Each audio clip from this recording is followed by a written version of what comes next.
Bonjour, alors il y a une éternité de ça, je vous avais présenté des versions Gearwalk non transformables de la Valkyrie de Macross ou 1.72 modèle Imai. Des maquettes qui avaient déjà été montées et plus ou moins peintes, que j'avais acheté en lot à quelqu'un sur eBay il y a une éternité. Et c'était l'occasion de vous présenter ces kits-là. Mais je crois que je vous ai jamais présenté le kit dans sa boîte d'origine et non dégrappé. Donc là, ça va être l'occasion, puisque parmi les kits qui m'ont été ramenés de Paris, il y a donc ce Gearwalk. Cette version intermédiaire entre le robot et l'avion donc de la Valkyrie de Macross, donc modèle Imai, qui m'a été ramené, et comme vous le voyez, il s'agit bel et bien d'une maquette que j'ai eue en France, puisque non seulement il y a écrit maquette plastique à construire fabriquée au Japon. Cette boîte ne contient ni peinture ni colle, mais en plus de ça, il y a l'autocollant avec Soclen, et je devine, vu qu'il y en a deux l'un sur l'autre, qu'il y avait donc un nouveau numéro de téléphone, puisque quand ils ont commencé à distribuer les maquettes, c'était un certain numéro, et quand vers le milieu des années 80, les numéros ont changé, ils ont dû rajouter donc le numéro qui correspondait notamment à Paris, avec le numéro 4 à rajouter sur le numéro de téléphone qu'il y avait avant. Donc vous voyez qu'il y a une illustration que je devine être de monsieur Yoshiyuki Takani. Je vous en parle très souvent. Je ne sais plus si j'ai un artbook de lui, mais si c'est le cas, je me ferai un plaisir de vous le présenter de nouveau. Vous avez donc sur cette belle boîte jaune des dessins qui reprennent donc le Gearwalk tel que vu dans la série animée de Macross de 1982, donc avec le VF1J, le VF1A, le VF1S.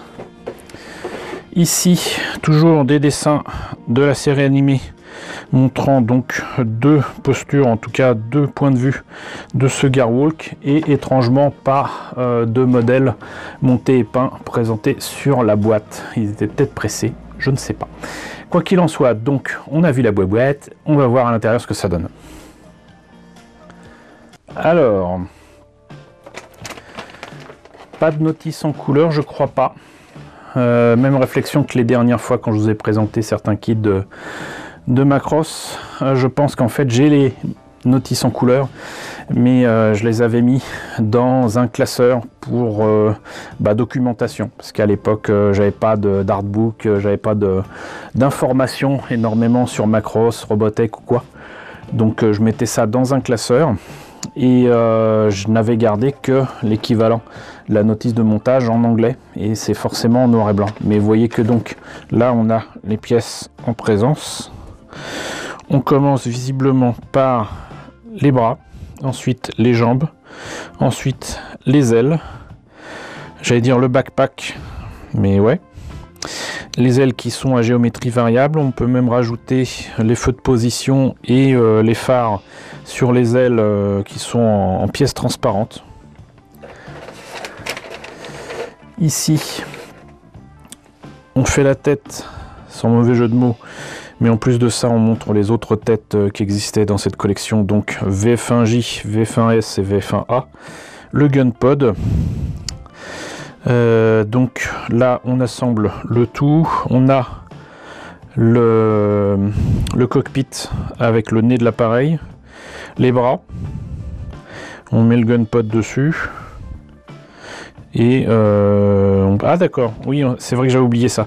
On peut en fait mettre les jambes du Gearwalk, mais on peut soit mettre les bras à l'arrière avec le gunpod entre les deux bras, soit mettre le gunpod dans la main et avec les bras déployés.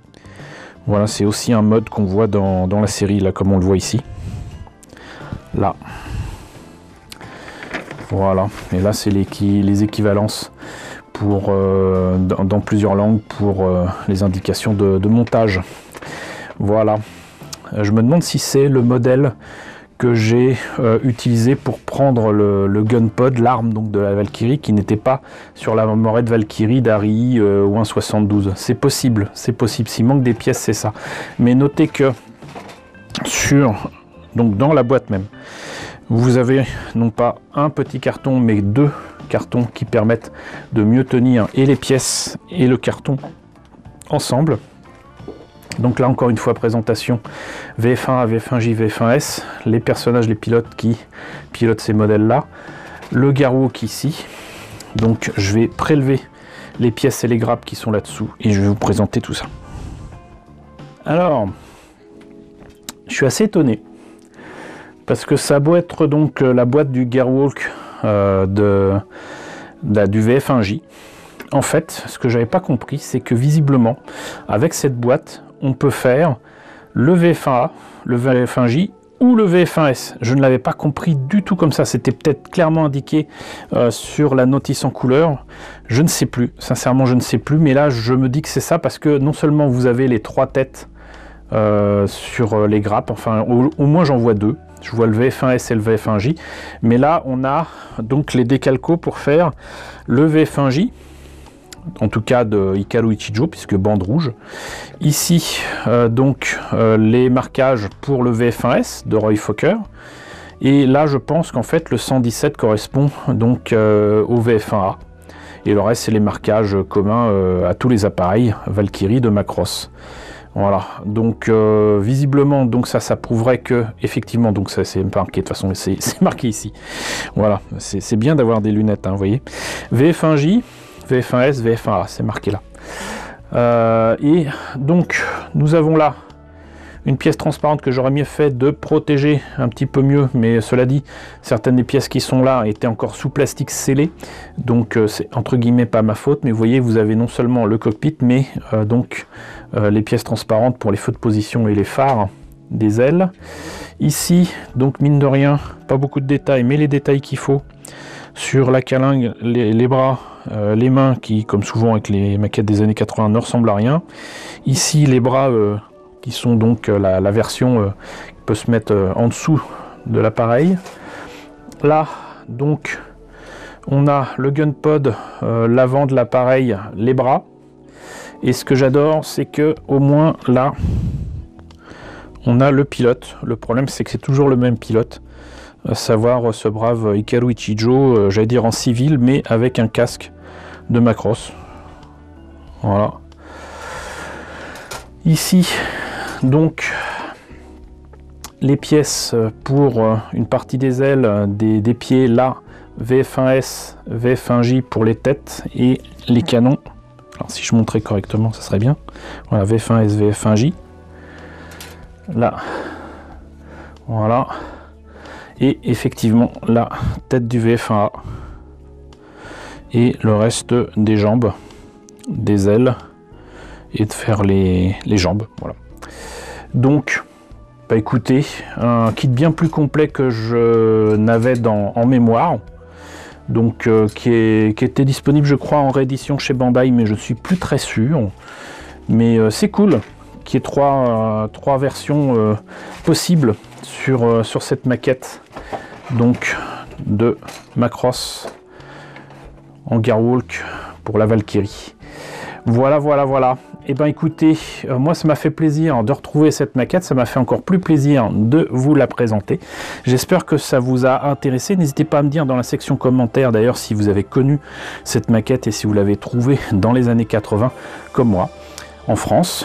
N'hésitez pas à liker, c'est très important. N'hésitez pas à partager, n'hésitez pas à vous abonner si ce n'est pas déjà le cas. Coucou aux nombreux abonnés qui nous ont rejoints ces derniers temps, bienvenue ici.